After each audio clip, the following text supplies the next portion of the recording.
VADA don't hand down suspensions, they merely produce results. So there are caveats that Ben can point towards, that Hearn can point towards, that just about keep the show on the road.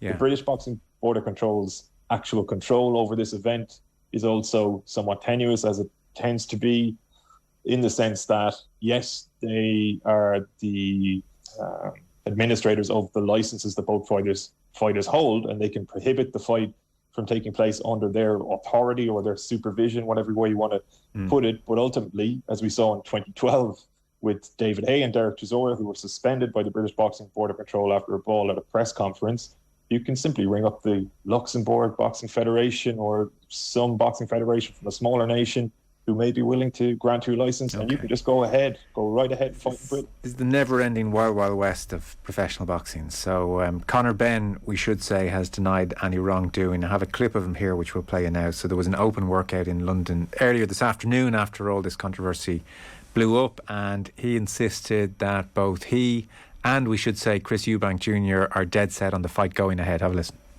Well, listen, I wanted to say this personally. Obviously you guys have read what the Daily Mail published about me today, and I wanted you guys to hear it from me personally rather than reading it in a statement from me and my team. I've not committed any violations. I've not been suspended. So as far as I'm concerned, the fight's still going ahead. I've spoken to Chris personally, and we both want the fight to go ahead. We both taken medical and legal advice, and as I said, we want the fight to happen for the fans. I've signed up to every voluntary anti-doping testing there is under the sun. Throughout my whole career, I'm tested. All my UK tests have come back negative throughout my whole career. I've never had any issues before. Even in the lead up to this fight, my tests have come up negative. So my team will find out as to why there's been an initial adverse finding in my test. But as I said, as far as I'm concerned, the fight is still going ahead.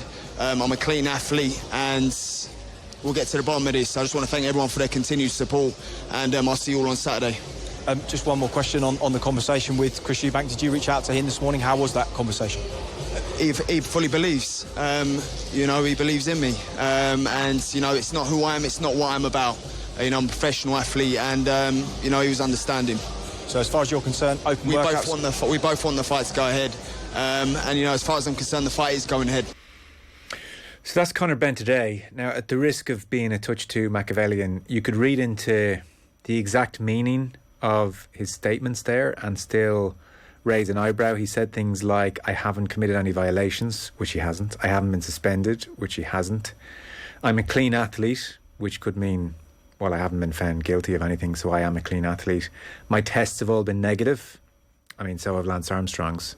So he hasn't actually said there, I did not take clomiphene. Now, again, he's pretty clear in his broader meaning. He's saying, I've done nothing wrong here, but if you were to be a touch cynical about the whole thing, he didn't actually ever say, I did not take clomiphene at any stage. But regardless, I might just give you a sense of Eddie Hearn then. So promoter, superstar all in his own right. He's been working with both camps, obviously, to make this fight happen. So this was Eddie Hearn when he was talking to the press as well this afternoon.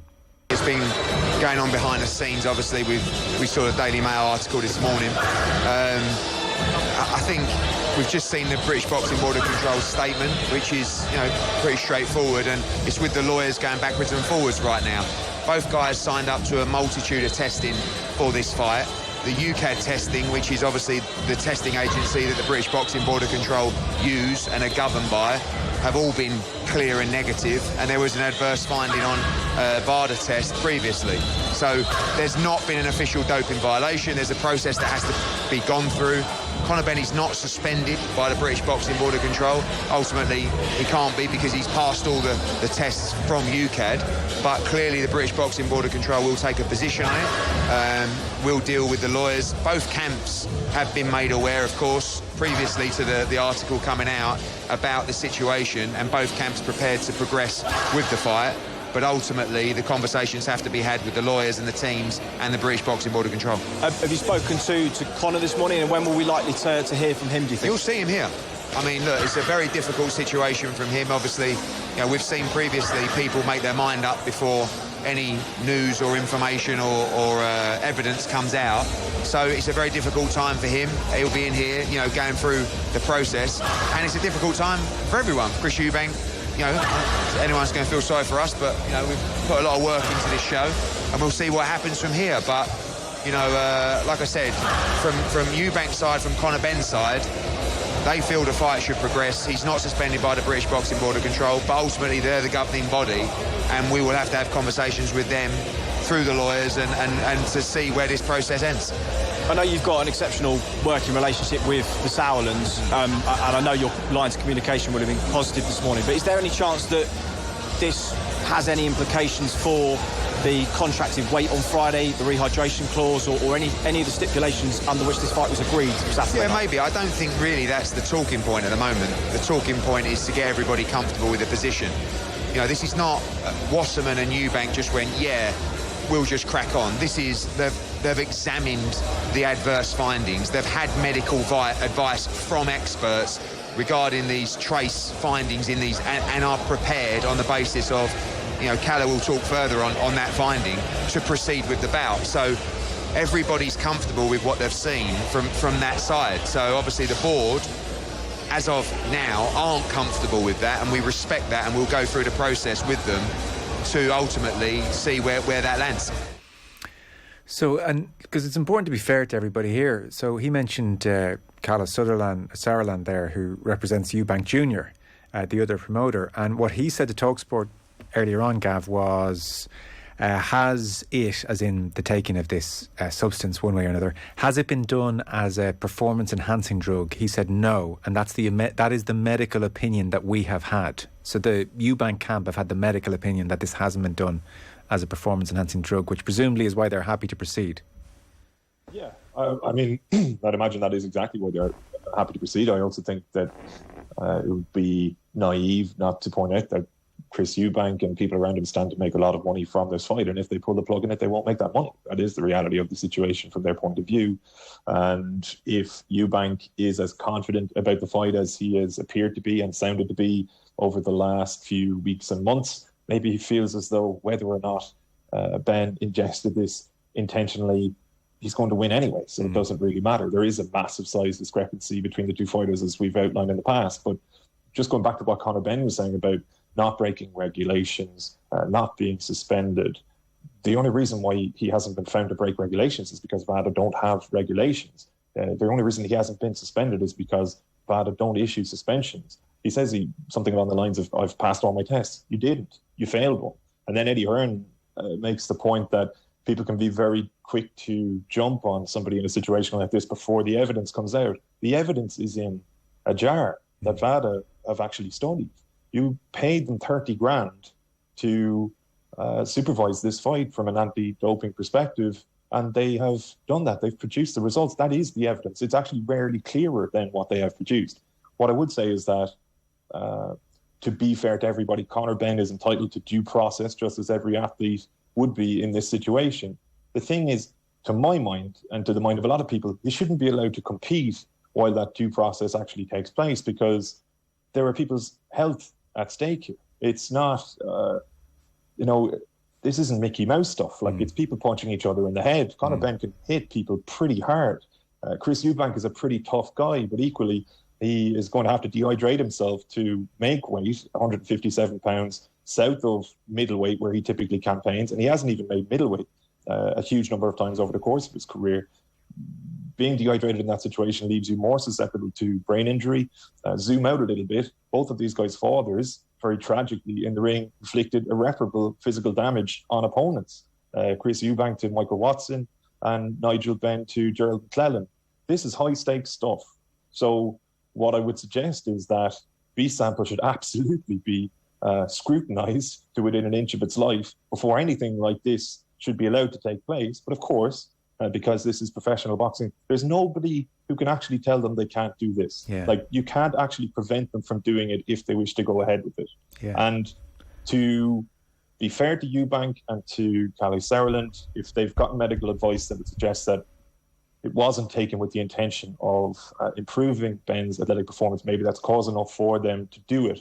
My issue is with the other side of it, which is that well, you never expect people in boxing, at least at this level, to do the right thing necessarily, but to put the fight on at this point is the wrong thing. Like, it sends an awful message across the entire sport. Eddie Hearn paid, like Matchroom paid VADA, it costs about 30 grand to put testing in place for the entirety of a build-up of fight and the fight itself. What's the point in actually paying that money or in employing VADA if they come back with the results that you've requested by dint of the fact that you hired them, and you just say, oh, well, those results don't really matter, actually. And that the B sample hasn't been tested. Like, so we're paying you to test us. The A sample is a positive, and the B sample still hasn't been tested by the people we're paying. And, you know, if there's an adverse find that B sample, we all lose a lot of money. I mean, everything about this at the moment just looks like these various vested interests are just riding roughshod overall sense of what's proper here. And money will be made, and we'll forget about this in 2 weeks, and that's boxing. That is boxing, though, but that is the reality of it. And like, it's hilarious. I saw a clip surface online of Eddie Hearn speaking about one of his fighters' opponents in the past who failed VADA testing, and he says actually exactly what we're saying now, but the shoe is on the other foot. Right. So yeah, it's just one of those situations where, exactly as you say, Joe, like, vested interests will probably trump sanity or morality, and that is often the case in professional boxing. It has ever been thus, in fairness. This was an industry created by capitalists and even mafiosa types with the sole intention of being able to do whatever they wanted at all times. And there are no safeguards in place to really stop something like this from happening. I've been on with you guys in the past, I'm pretty sure, talking about Daniel Kinnan's infiltration of the sport. Same thing. Mm-hmm. Like, this is an infrastructural problem that goes back to the 1920s and 1930s. This is exactly how professional boxing was supposed to operate, and it has never changed. And I don't know, maybe it's only through conversations like this one, but also conversations all around the sporting world today, that it might do one day. Mm. What channel is this on? It's on the streaming platform DAZN, right. But it's on pay-per-view, which again would be an indication of why it's so important from the promotional perspective that the fight does take place. I might tune in just to watch the pre-fight conversation about this issue. I think it'll be enlightening. Before you go, so I'm signing up to your charter that we don't have to mention Tyson Fury, Anthony Joshua until the fight's on, because honestly, they'll make fools of us all. But we did speak to you on the day that Umar Kremlev was very much voted in emphatically as the main man at the International Boxing Association. The International Olympic Committee have no faith in Kremlev's leadership. He is very much a Putin ally. Gazprom, the biggest sponsors of the International Boxing Association now.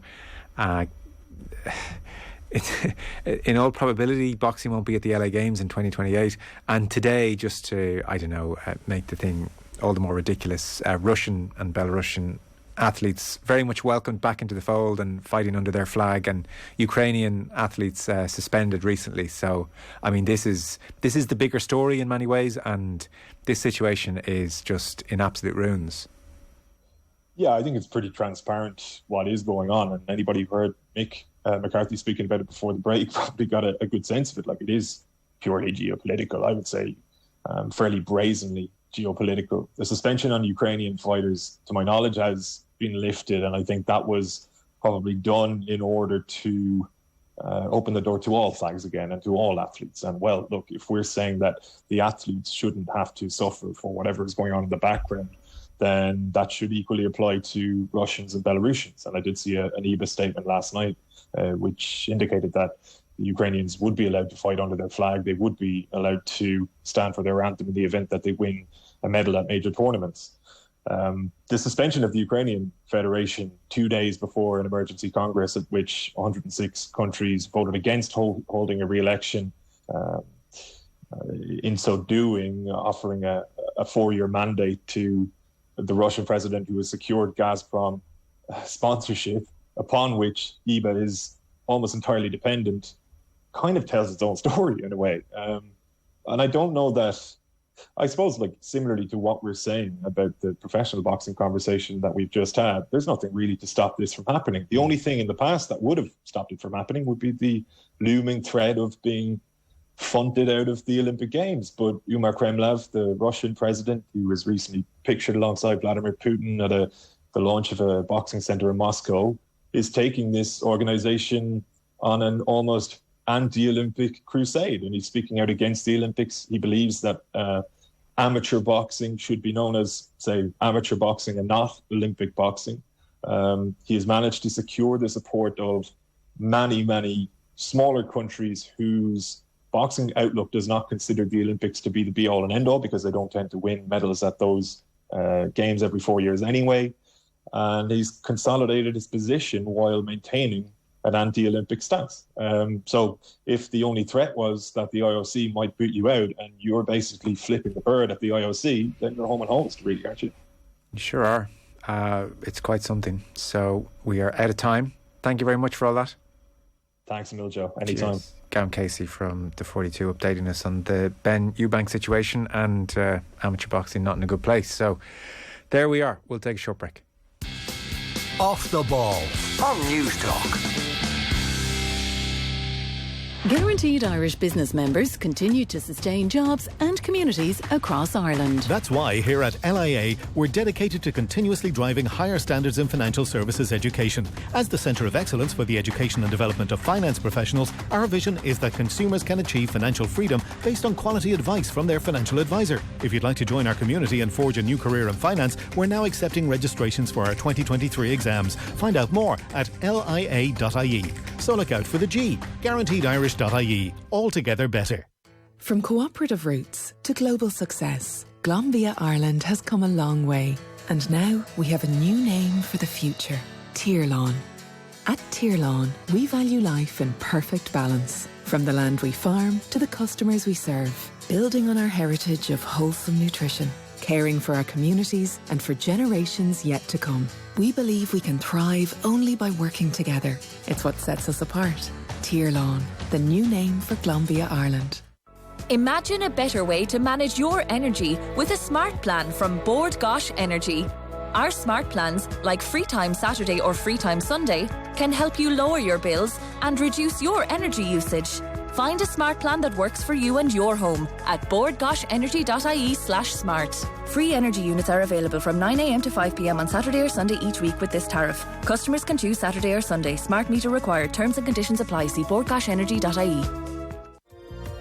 The way we work has changed. Businesses are being challenged to adapt much faster, embracing new ways of working, navigating a low-carbon economy, anticipating new risks and regulations, and taking advantage of new opportunities. At SIA Partners Ireland, we partner with our customers to manage and lead that change, delivering AI-powered business consulting services here in Ireland and from 40 offices globally. For transformational expertise and a team that's invested in your success, contact us at sia-partners.ie.